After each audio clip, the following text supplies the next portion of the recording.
We do believe that that child had been deceased for several months. Family members on Monday called police to report that Lawson, along with her 2 children, including Jezaih, were missing. Police asked the community to help find all 3. What happened next, no one could have predicted. Police say Lawson later admitted she could not take Jezaih's temper tantrums. According to court documents, Lawson gave him olive oil and vinegar until he stopped breathing. Lawson allegedly told cops where to find the body, which was located in a tote bag inside Lawson's home a short time later. She wrapped his remains in a blanket, and she placed that body in a closet. Police say it appears the body has been dead for several months. During questioning, Lawson told police, quote, her son was with God.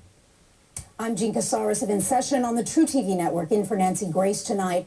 Little Jezaih King, 3 years old. He hasn't been seen since November of 2009. His mother says, well, he was adopted. Guess what? He was just found. I want to go out to Elizabeth Fields, reporter for the CNN affiliate WANE. Where was this little boy found? He was found in a Fort Wayne home on Wabash Avenue, which is where the family had been staying for just a matter of weeks. She apparently had been moving around from place to place, and this was her last known location. And to Mike Wilson, reporter, anchor WOWO, News Talk 1190. How did police go to that home? And is that how all it happened? It began on Monday, right? This began to unfold on Monday, culminating with the autopsy today and reports. Yeah, that's actually, I mean, the timeline is the interesting thing here. You know, you've got a family that hadn't seen Letitia since September or October. They hadn't seen the boy for 10 months or more, and a local pastor who was watching his television actually saw that, got word that Letitia Lawson and her family was missing. He helped police locate her.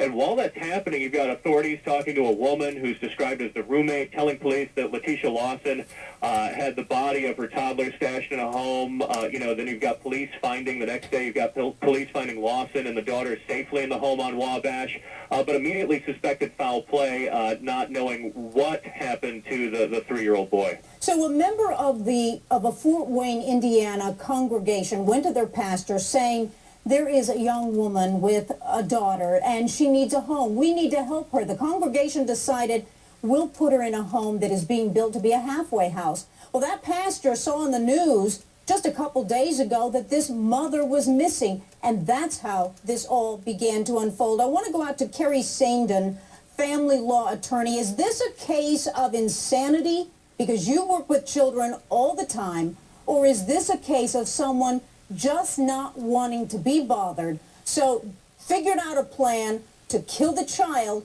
and to hide it so nobody would ever find it?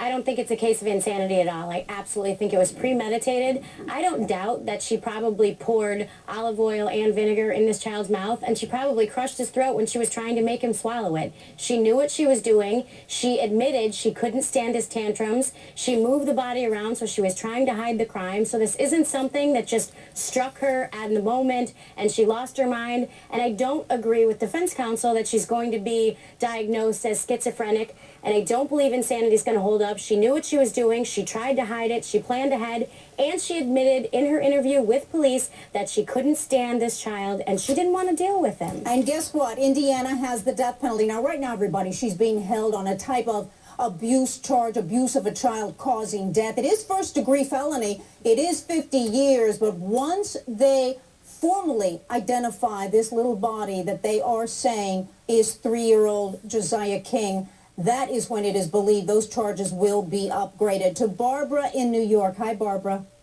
Hi, Jane. What a wonderful holiday gift to have the opportunity to speak with you again on Nancy's show. Thank you, Barbara from New York. Thank you for calling. Your question. I'm trying so hard to stay in my front row seat here, but I don't know what can we do as a society. It seems like we're losing control. These wonderful, precious angels are continually being murdered by their parents. The anger comes out in you because you don't know what you can do. But I have to go back to the beginning. It seemed like we're using this woman that traveled from here to there. She had no one.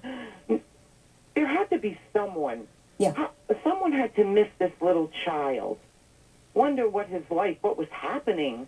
And they didn't care enough. And then those of us who are not close to the situation wish we could do something, and we can't. So I think we need to just keep working on what we can do as a society, as a neighbor, as a human being. And as far as the charges go, you know, insanity right out the window. Forget that. Yeah. You know, Barbara, you give us this huge question of what can we do. I want to start with Dr. Howard Oliver, Deputy Medical Director, former of Los Angeles forensic pathologist.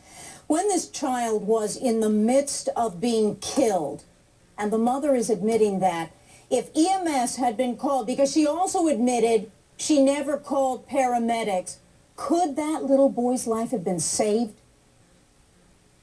I wouldn't think so. With the crushing of the larynx and sounds of what happened, the boy would have been dead long before the EMS had gotten there. All right, you wouldn't, so you don't think that would have saved the life. So, to Lillian Glass, clinical psychologist, to Barbara's huge question, how can we as a society stop this? People knew what happened. Finally, the roommate goes to police on Monday, a year and a month after it happened. It does take a village. We all need to be involved in other people's lives. We all have to be vigilant. And she made such a great point, because if somebody would have reached out, this could have been taken care of a lot quicker. So do you think the roommate is scared, or do you think she is harboring a criminal? This is her roommate, so why turn her in, right? I mean, which way does it weigh? Because she can be charged. Exactly. It could have been a lot of things. She could have been threatened by the mother. Again, this mother had a temper, and that's what got this little boy in the situation in the first place, the mother's temper. And I also agree that I don't think insanity is going to work here. Right. To Vandra in Kentucky. Hi, Vandra. Hi. Thank you for calling tonight. What's your question? My question is, I just don't understand a lot of these young women and older women that's having children.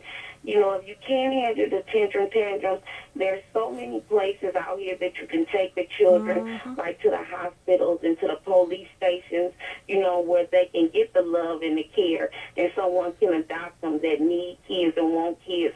Like myself, I can't have children, and there's places out here that can help you when you can't deal with that. So what she's done, there's no excuse for it, and I just hope God have mercy on her soul. There is no excuse for it. You are so right. Kelly Sandin, family law attorney. There are families out there that would have, in a second, adopted this little boy. Is it education to not truly allow your child to be adopted, or to give it to at least a foster home of someone that could care for it? How do you solve it? Well, I think it is education. I think it's putting out there that these people aren't alone, that these women that don't want to deal with children, they don't necessarily have to. The issue on this, though, that she didn't want to deal with her temper tantrum of the 3-year-old, remember, she left the 10-year-old alive. So I think there's a little more going on to this. But yes, it's educating these women that can't handle the pressures of parenting, men too, and telling them their options to let the children get away before they get harmed. Well, you know, tonight we're talking about justice. Justice for Jezaih King, 3 years old. To Howard Oliver, former Deputy Medical Examiner of Los Angeles. The medical examiner's office today said that they didn't even try to determine when this little boy died. Could you do that by bringing in forensic anthropologist or more detailed, or even as a forensic pathologist yourself, could you do that?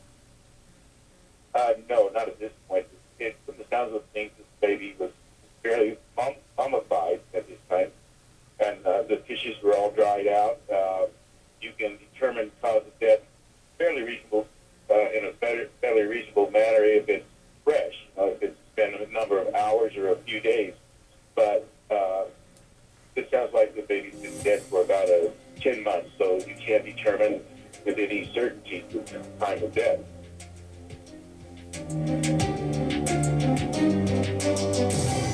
The child's death. Police have arrested an Indiana mother of 2. Child death investigation. She allegedly admitted to killing her 3-year-old son, Jezaih King. Lawson men allegedly wrapped the body in a blanket and put it in a closet.